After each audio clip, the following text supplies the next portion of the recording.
परमहंसास्वादितचरणकमलचिन्हमकरन्दाया भक्तजनमानसनिवासाय श्रीरामचन्द्राय यत्र यत्र रघुनाथकीर्तनं तत्र तत्र कृतमस्तकाञ्जलिं बाष्पवारि परिपूर्णलोचनं मारुतिं नमत राक्षसान्तकं सीतानाथसमारम्भाम् रामानन्दार्यमध्यमाम् अस्मदाचार्यपर्यन्तां वन्दे गुरुपरम्परां वन्दे गुरुपरम्परां सर्वेश्वर श्रीरघुनाथो विजयते तरा। आज हम कठोपनिषद के 10वें मंत्र के व्याख्यान हेतु प्रस्तुत हैं। जानाम्यहं सेवधिरित्य नित्यं न हि अध्रुवैः प्राप्यते हि ध्रुवं तत् ततो मया नाचिकेतश्चितोऽग्नि रनित्यद्रव्यैः प्राप्तवानस्मि नित्यम्। भगवान यमराज नचिकेता से कह रहे हैं कि हे नचिकेता, एक सिद्धांत है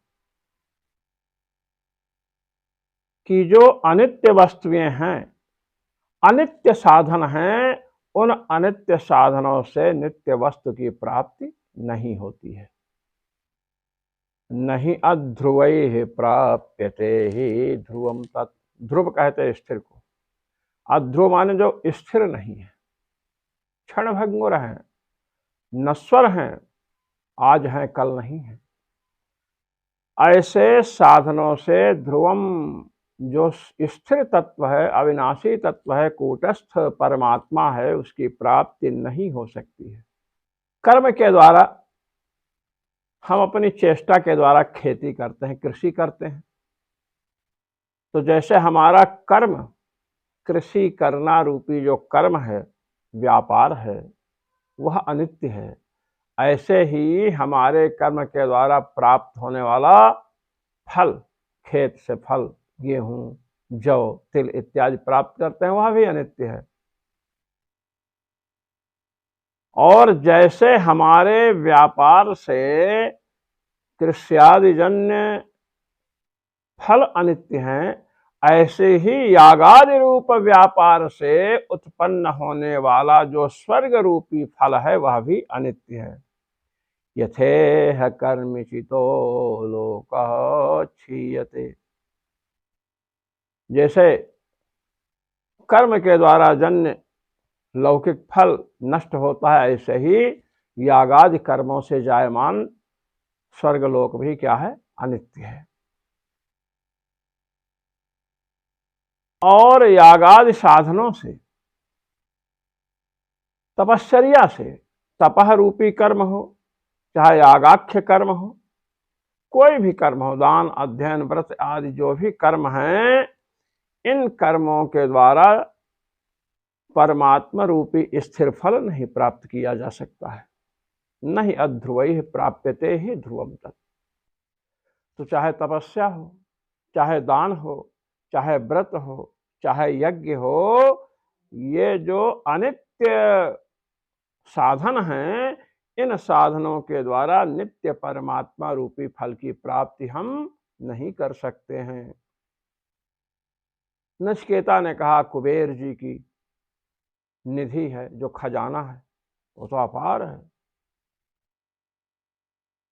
इस पर गुरुदेव कह रहे हैं, जानाम्यहं सेवधिरित्य नित्यम। हे नचिकेता,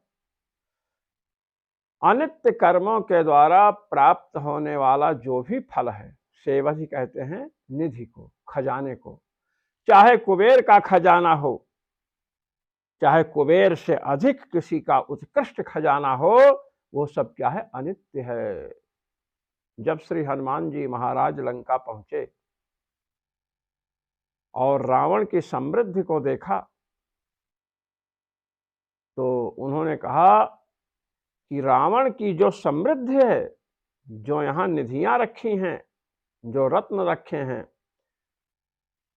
ये तो कुबेर के रत्नों से भी उत्कृष्ट लगते हैं। या च राज्ञः कुबेरस्य यमस्य वरुणस्य च तादृशी तद्विशिष्टा वारिद्धि रक्षो गृहे सिंह। वाल्मीकि रामायण के सुंदरकांड के 9वें सर्ग का 9वां श्लोक। हनुमान जी महाराज कह रहे हैं कि जो संपत्ति महाराज कुबेर के यहाँ, यमराज के यहाँ, वरुण के यहाँ है, उस प्रकार की या उससे भी अधिक महत्वपूर्ण, उससे भी विशिष्ट संपत्ति इस राक्षस राज रावण के घर में है। तो कुबेर की संपत्ति, कुबेर का खजाना भी अनित्य है, और कुबेर को जीत करके जिस रावण ने पुष्पक विमान छीना था, नाना प्रकार के रत्नों का संचय किया था, वे सब निधियां भी अनित्य हैं, नष्ट हो गई। तो परमात्मा रूपी निधि जो है, वो अनित्य, जो क्षण भंगुर साधन है, उनसे प्राप्त नहीं हो सकता है। कहे इस बात को मैं दृढ़ता पूर्वक कह रहा हूं, मैं जानता हूं, अनित्य साधनों से नित्य अविनाशी परमात्मा तत्व की प्राप्ति नहीं हो सकती है। तो अब भजन साधन छोड़ दीजिए, क्योंकि भजन साधन भी क्रिया विशेष है, और क्रिया विशेष होने से भजन जैसे तपस्या यज्ञ क्रिया विशेष है, आशु विनाशी है, इसी प्रकार मंत्र जप नाम जप सब आशु विनाशी है। तो इनके द्वारा भी परमात्मा की प्राप्ति नहीं होगी, क्योंकि जो अनित्य वस्तुएं हैं, अनित्य साधन है, उनके द्वारा नित्य वस्तु प्राप्त नहीं हो सकती है। तो कहते हैं जैसे भगवान का नाम है, भगवान का मंत्र है, जब गुरुजन मंत्रोपदेश करते हैं तो साधकों को बतलाते हैं कि साधना के पहले अपने गुरुदेव का सहस्त्र दल कमल में ध्यान करके उन्हें प्रणाम करना, और प्राणायाम आदि करने के बाद जब मंत्र जप करना हो, गुरु मंत्र और मंत्र के प्रतिपाद्य देवता, मंत्र और मंत्र के देवता में अभेद दृष्टि रखना। कैसे? कि जो परमात्मा, जो आराध्य देवता भगवान राम है, वही राम मंत्र के रूप में है, दोनों में अभेद है। और मंत्र तथा गुरु में भी अभेद है। तो मंत्र और गुरु में अभेद हो गया, मंत्र और मंत्र वाला जो आराध्य देवता, उसमें अभेद। तो आराध्य देवता से अभिन्न जो मंत्र है, उससे अभिन्न कौन हो गए? गुरुदेव हो गए। तो अभेद दृष्टि रखनी है। तो मंत्र के आराध्य देवता भगवान राम नित्य हैं, अविनाशी हैं, परमात्मा तत्व है। तो मंत्र भी क्या हुआ? परमात्मा तत्व है। और मंत्र से अभिन्न जो गुरुदेव हैं, वे भी परमात्मा ही हैं।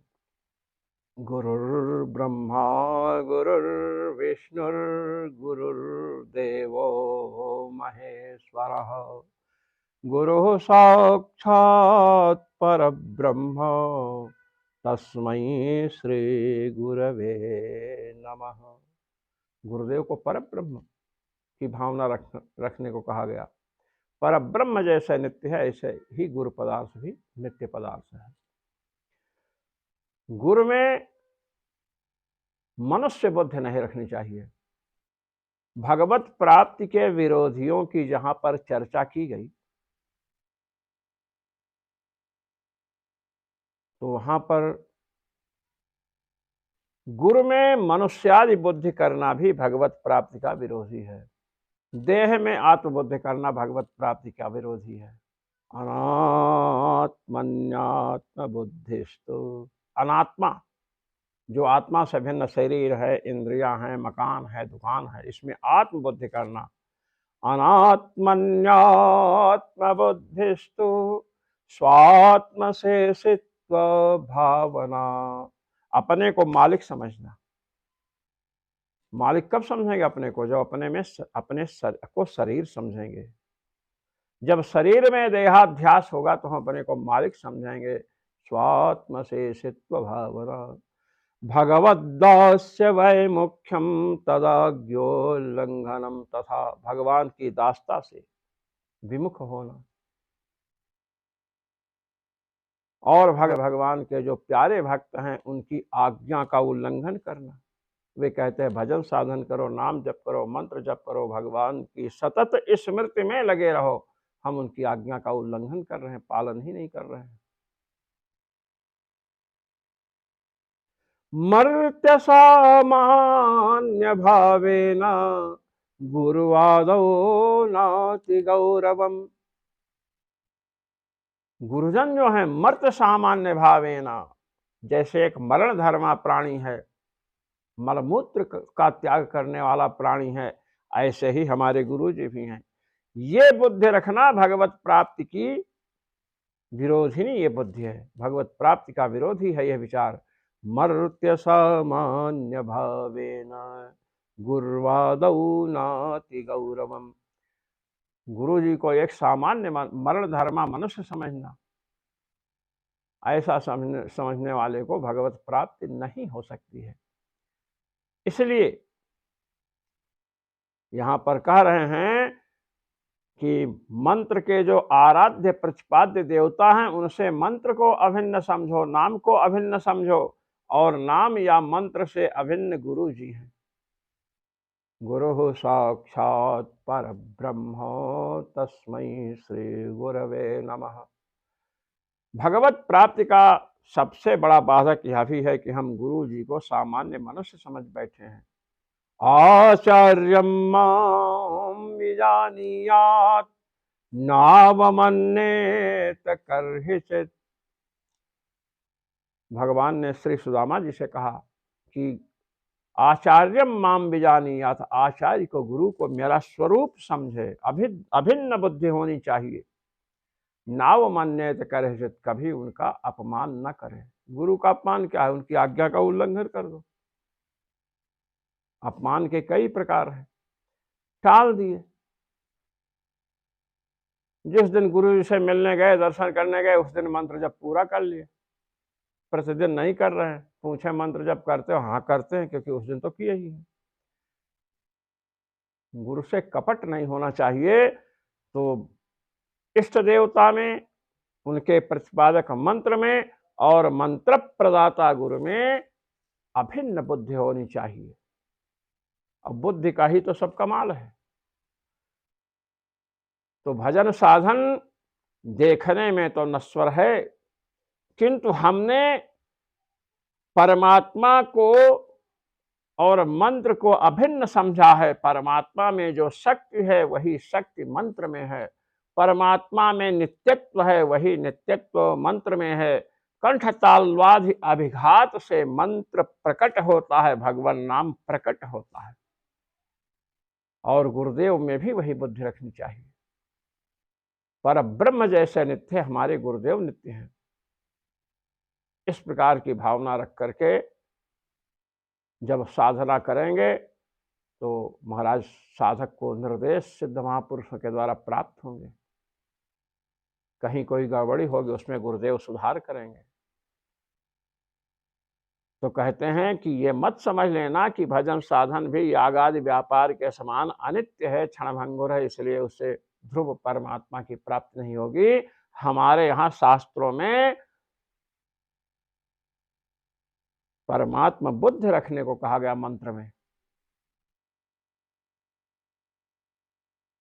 मंत्र साक्षात परमात्मा का रूप है और उस मंत्र को प्रदान करने वाले गुरुदेव भी परमात्मा के रूप हैं।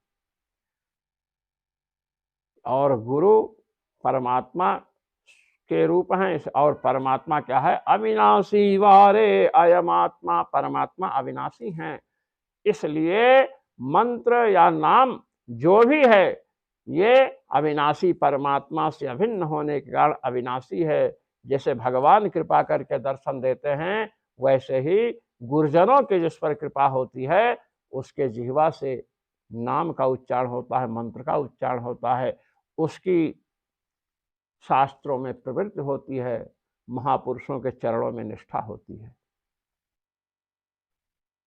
ततो मया नाचिकेतश्चितोऽग्निः। भगवान यमराज कह रहे हैं, क्योंकि अनित्य कर्मों से नित्य परमात्मा की प्राप्ति नहीं हो सकती है, ये जानता हुआ भी नाचिकेतश्चितोऽग्निः, नाचिकेत अग्नि का मैंने चयन किया। जो इष्टिका इत्यादि लगते हैं उसका चयन किया। और इसके बाद क्या हुआ, कहे अनित्यैः द्रव्यैः प्राप्तवानस्मि नित्यम। अनित्य द्रव्य अग्नि का चयन करते हैं, उसमें जो सामग्रियां हैं सब अनित्य ही तो हैं। इष्टिका ईंटें इत्यादि से बनाई जाती है वो सब अनित्य है। कहते हैं अनित्य द्रव्यैः प्राप्तवानस्मि नित्यम। जो अनित्य द्रव्य उसमें प्रयुक्त हुए हैं उन सब के द्वारा जो नाचिकेत अग्नि का मैंने अनुष्ठान किया, उसके द्वारा मैंने नित्यम नित्य परमात्मा को प्राप्त कर लिया है। अब कोई कहे कि ये कैसे, अभी तो कहे हैं नहीं अध्रुवैः प्राप्यते ही ध्रुवम तत्। अनित्य वस्तु से, कर्म आदि से ध्रुव माने स्थिर तत्व परमात्मा तत्व की प्राप्ति नहीं हो सकती है। और यहाँ कह रहे हैं अनित्य द्रव्य प्राप्तवान अस्मि नित्यम, अनित्य द्रव्यों के द्वारा मैंने नित्य को प्राप्त किया। ये तो दोनों परस्पर विरुद्ध बातें हुई। वहां कह रहे हैं कि अनित्य कर्म आदि से नित्य परमात्मा को प्राप्त नहीं कर सकते हैं, और यहाँ कह रहे हैं अनित्य द्रव्य, अनित्य द्रव्य आदि से मैंने परमात्मा को प्राप्त कर लिया है। ये कैसे? तो इसका तात्पर्य है कि नाचिकेत अग्नि का चयन किया, और ये अग्नि विद्या में पहले कहा आया हूं, ब्रह्मार्पणम ब्रह्म हविर्ब्रह्मग्नौ ब्रह्मणाहुतम ब्रह्मैव तेन गंतव्यम ब्रह्म कर्म समाधिना। ब्रह्मार्पणम अर्प्यते अनेनेत्यर्पणम, जिससे अर्पित किया जाए। श्रुवा आदि यज्ञ में कार्य में आते हैं ना, यज्ञ श्रुवा आदि से यज्ञ संपन्न करते हैं, तो श्रुवा आदि को ब्रह्म समझे, ब्रह्म बुद्धि रखें। ब्रह्म हवि, और जो हवि देवताओं को दे जाते उसको भी ब्रह्म दृष्टि रखें। ब्रह्माग्नौ ब्रह्मणाहुतम, अग्नि को भी ब्रह्म समझें। और ब्रह्मणाहुतम जो करता है, अपने में शरीर का अभिमान, मैं ब्राह्मण मैं क्षत्रिय, ऐसा नहीं, मैं भी ब्रह्म हूं। ब्रह्मैव तेन गंतव्यम, इस प्रकार के कर्म से ब्रह्म ही गंतव्य है, ब्रह्म ही प्राप्तव्य है, ब्रह्म ही प्राप्त होगा। ब्रह्म कर्म समाधिना, ब्रह्म कर्म, जिस कर्म को हमने ब्रह्म बुद्धि से किया है, कहते हैं उसमें एकाग्रता हुई है, चित्त की एकाग्रता हुई है। ऐसे कर्मों से ब्रह्मैव तेन गंतव्यम, ब्रह्म ही प्राप्त होता है। एवकार बताया, ब्रह्मैव, ब्रह्म ही प्राप्त होगा, अन्य फल प्राप्त नहीं होगा। तो आप बताइए कि जो यज्ञ किए, आहुति डाले, श्रुवा भी अनित्य, आहुतियां भी अनित्य, अग्नि भी अनित्य, प्रज्वलित करनी पड़ती है, बाद में बुझ जाती है, और करने वाला भी अनित्य है, 150 साल जीते हैं लोग। तो ब्रह्म दृष्टि रखने से उसके द्वारा ब्रह्मैव तेन गंतव्यम, ब्रह्म की ही प्राप्ति होती है, तो वो भी कर्म तो अनित्य है। अग्नि विद्या को दृष्टि में रख करके भगवान यमराज कह रहे हैं अनित्य द्रव्यैः प्राप्तवानस्मि नित्यम। हम जो भी याग करें, दान करें, व्रत करें, भगवत बुद्धि से करें, भगवत प्रीत्यर्थ करें, तो ये सब अंतःकरण शुद्ध करके भगवान को प्राप्त करा देते हैं। जब भगवत प्रीत्यर्थ कर्म करेंगे तो भगवान की हमें फल चाहिए नहीं, एक ही फल, भगवान प्रसन्न हो। अच्छा, भगवान जब प्रसन्न होंगे तो क्या करेंगे? प्रीतो देवः स्वात्मानं दर्शयति अवंचन रसत्वात् प्रेमः। जब देवता प्रसन्न होते हैं तो आत्मानम दर्शयति, अपने आप को प्रकट कर देते हैं, दर्शन दे देते हैं। कहते हैं क्यों प्रसन्न रहें और दर्शन न दे? कहे नहीं, अवंचन रसत्वात् प्रेमणः, प्रेम में वंचना नहीं होती है, दुराव नहीं होता है। भगवान प्रसन्न होंगे तो प्रकट हो जाएंगे, अपना अनुभव कराएंगे। इसलिए नाचिकेत नामक अग्नि का मैंने अनुष्ठान किया तो किस बुद्धि से अनुष्ठान किया? ब्रह्म बुद्धि से अनुष्ठान किया। तो अनित्य द्रव्य जिसमें प्रयुक्त होते हैं, ऐसे अनित्य द्रव्यों के द्वारा भी नित्य वस्तु, नित्य फल जो परमात्मा है उसकी प्राप्ति मुझे हुई है। यमराज कह रहे हैं, कामस्याप्तिं जगतः प्रतिष्ठाम् क्रतोरानन्त्यमभयस्य परम् स्तोमं महदुर्गायं प्रतिष्ठां दृष्ट्वा धृत्या धीरो नचिकेतोत्यस्राक्षिः। यमदेव नचिकेता से कह रहे हैं कि तुम ब्रह्म विद्या के उत्तम अधिकारी हो। आत्म तत्व विषयक जो तृतीय प्रश्न है उसका उत्तर जानने के तुम सर्वथा योग्य हो। क्यों? क्योंकि तुमने बहुत बड़ा त्याग किया है। जिसे आत्म तत्व, परमात्म तत्व को प्राप्त करने की इच्छा हो, उसे बहुत बड़ा त्याग करना पड़ता है। कामस्य औप्तिम जगतः प्रतिष्ठाम्, जगतः कामस्याप्तिम, संपूर्ण संसार के जो भोग हैं उनकी प्राप्ति को तुमने अत्यस्राक्षी ही, तुमने त्याग दिया। मैंने तुम्हें संपूर्ण भोगों को, अनेक अप्सराएं, नृत्य, गीत, वाद्य प्रभृत साधनों को देने को कहा, किंतु तुमने उसका त्याग कर दिया। प्रतिष्ठा क्रतो हो, और जो क्रतु अर्थात सत्कर्म है, वेद प्रतिपाद्य याग आदि हैं,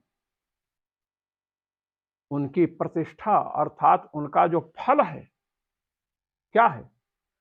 अग्निहोत्रम जुहुयात स्वर्ग कामः, जो स्वर्ग की कामना वाला हो वह अग्निहोत्र याग करे, दर्श पूर्णमास याग करे। तो कर्मों का जो फल है, स्वर्गलोक में जाएंगे, सुंदर अप्सराएं मिलेंगे, नृत्य गीत वाद्य आदि का श्रवण होगा, अनेक प्रकार के सुख मिलेंगे सत्कर्म से। उनको भी तुमने अत्यस्राक्षी, उन्हें भी तुमने त्याग दिया।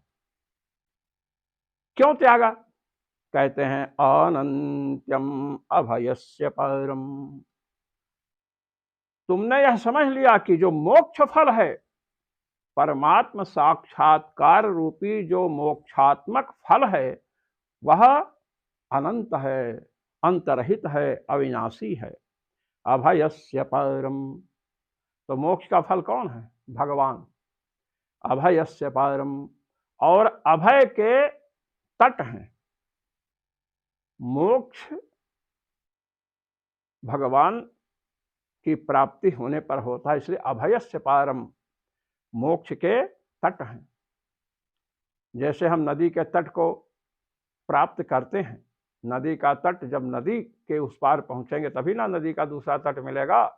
इसी प्रकार अभय रूपी जो नदी है उसके आप तट हैं, अर्थात अभय को प्राप्त कराने वाले हैं। कौन? भगवान। अनंत हैं, अभय को प्राप्त कराने वाले हैं। स्तोमम, स्तुत्य हैं, और अविनाशी वारे अयम आत्मा, एष आत्मा अपहत पापमा विजरो विमृत्युर्विशोको विजिघत्सोऽपि पासः सत्यकामः सत्य संकल्पः। ये अनेक प्रकार के गुण भगवान के बतलाए गए हैं। तो अविनाशित्व, अपहत पापमत्व आदि जो गुणगण हैं उनके भगवान का स्तोम हैं, गुणगण से विशिष्ट हैं, स्तुत्य हैं। महदुर्गायम, और वे कैसे हैं? ब्रह्म कहें चाहे परमात्मा कहें, कोई अंतर नहीं पड़ने वाला है।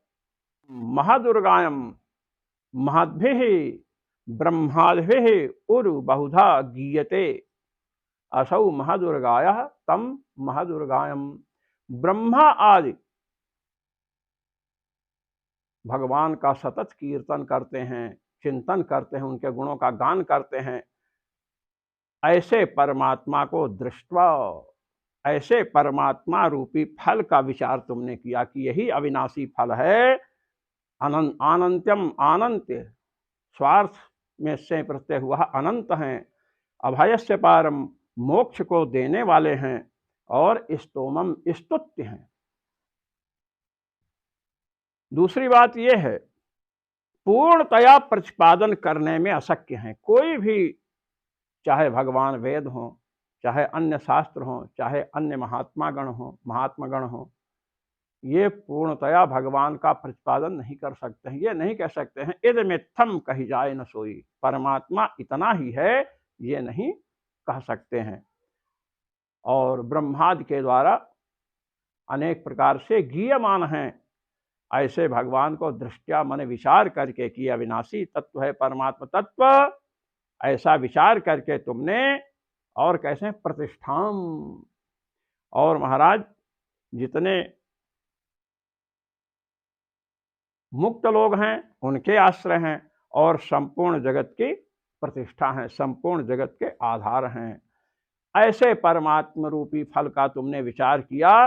किससे विचार किया? धृत्या, सद असद विवेकिनी बुद्धि के द्वारा तुमने विचार किया। इसलिए संपूर्ण कामनाओं की प्राप्ति को तुमने क्या किया? त्याग दिया।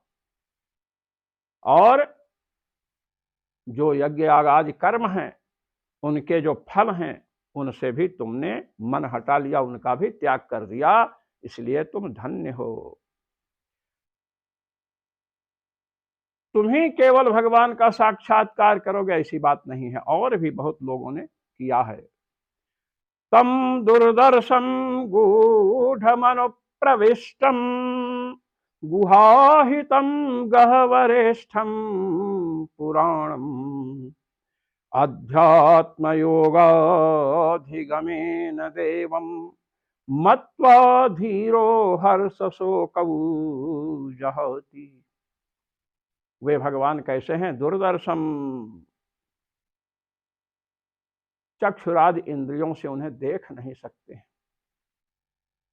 जब तक हृदय में भक्ति नहीं होगी तब तक भगवान का दर्शन नहीं हो सकता। इसलिए दुर्दर्श हैं। अनुप्रविष्टम, प्रत्येक प्राणी के हृदय में भगवान विराजमान है। ईश्वरः सर्वभूतानां हृद्देशेर्जुन तिष्ठति। भगवान संपूर्ण प्राणियों के हृदय में अंतर्यामी रूप से विराजमान हैं, तत्त कर्मों में उन्हें प्रेरित करते हैं। इसलिए अनुप्रविष्टम, यही अनुप्रवेश है भगवान का। तत्सृष्ट्वा तदेवानुप्राविशत, भगवान ने संसार की सृष्टि की और तत्त पदार्थों में प्रविष्ट हो गए। गूढ़म अर्थात भगवान गूढ़ है। नाहम प्रकाशः सर्वस्य योग माया समावृतः, भगवान योग माया से आवृत हैं, इसलिए सबको प्रकाशित नहीं होते हैं। इसलिए क्या है? गूढ़ हैं। दुर्दर्श क्यों हैं? क्योंकि प्रयत्न करने के बाद भी भगवान का साक्षात्कार कठिन होता है। गुहाहितम, हृदय रूपी गुफा में छिपे हुए हैं। हृदय वारे अयम आत्मा प्रतिष्ठितः। गहवरेष्ठम पुराणम, गहवर, गहवर शब्द का अर्थ किया है मुक्त जीव, मुक्त जीवों के अंदर स्थित हैं। गहवर कहते हैं विषम को। अनेक जो विषम स्थल हैं, संकटमय स्थल हैं, उसमें भी भगवान विराजमान हैं। पुराणम, पुराणम त्वमादिदेवः पुरुषः पुराणः। भगवान आदिदेव हैं, पुराण हैं, सबसे पुरातन हैं। ये नहीं कि उत्पन्न हुए हैं आज, ऐसी बात नहीं। ये उत्पन्न होते हैं, नष्ट होते हैं, ऐसी बात नहीं है, पुरातन है। ऐसे भगवान को कैसे जाना जाए? कहते अध्यात्म योगाधिगमेन देवम मत्वा। कहते अध्यात्म योगाधिगमेन देवम, विषयों से चित्त को हटा करके आत्मा में एकाग्र किया। आत्मन इति अध्यात्म, विषयों से चित्त को हटाया और परमात्मा में, आत्म तत्व में एकाग्र किया। ऐसे अध्यात्म योग मन भगवान की सतत स्मृति, इसके द्वारा उनका अधिगम होता है, उनकी प्राप्ति होती है। इसलिए अध्यात्म योग के द्वारा प्राप्त होने वाले जो देव हैं, भगवान हैं, मत्वा, उनका जब मनन करेंगे, गुरु के मुख से श्रवण किया, मनन करने लगे। अब निधिध्यासन भी करना है, थोड़े ही मनन से काम नहीं चलेगा। धैर्य का त्याग कर दिया, अभी इसमें तो भगवान की प्राप्ति नहीं होगी। धैर्य से निधिध्यासन की पराकाष्ठा में पहुंच जाए, इसलिए कहा धीरो, धीर धैर्यशाली पुरुष ही उनका मनन कर सकता है। 1 साल 2 साल 4 साल साधना किए, साधना छोड़ दिए, कुछ नहीं होने वाला है, फिर आगे साधना करनी पड़ेगी अग्रिम जन्म में। इसलिए जो साधना है, भगवान का भजन है, वो निश्चित एकाग्र होकर के दीर्घ काल तक करना चाहिए। स तु दीर्घ काल नैरंतर्य सत्कारा सेवितो दृढ़ भूमि, योग दर्शन का 14वां सूत्र है। जो भजन साधन का, भगवत स्मरण का अभ्यास करना है, वह दीर्घ काल तक हो, निरंतर हो और आदर पूर्वक हो, तब दृढ़ भूमिका उसकी होती है। दीर्घ काल पर्यंत और निरंतर, दीर्घ काल पर्यंत का मतलब 1 साल 2 साल नहीं, 1 जन्म 2 जन्म 10 जन्म भी लग सकते हैं। दीर्घ काल तक निरंतर हो और आदर पूर्वक हो, तब दृढ़ भूमि होती है, तब निध्यासन होता है। इस प्रकार धैर्यशाली पुरुष परमात्मा को जान करके, परमात्मा का साक्षात्कार करके हर्ष शोकौ जहाति, हर्ष और शोक का त्याग कर देता है। हर्ष और शोक से कब छूटेंगे? सुख दुखादि द्वंद्वों से कब छूटेंगे? जब भगवान का साक्षात्कार होगा, भगवान का मनन निधिध्यासन करेंगे। इस प्रकार आत्मज्ञान का फल बतलाया। हर्ष और शोक आदि द्वंद्वों से मुक्ति, संसार से मुक्ति। जो मनीषी महानुभाव कठोपनिषद के पाठ में सम्मिलित होते हैं, उन सभी को सर्वेश्वर श्री रघुनाथ जी की ओर से अनंत अनंत आशीष और मेरी ओर से सादर सप्रेम। जय श्री राम।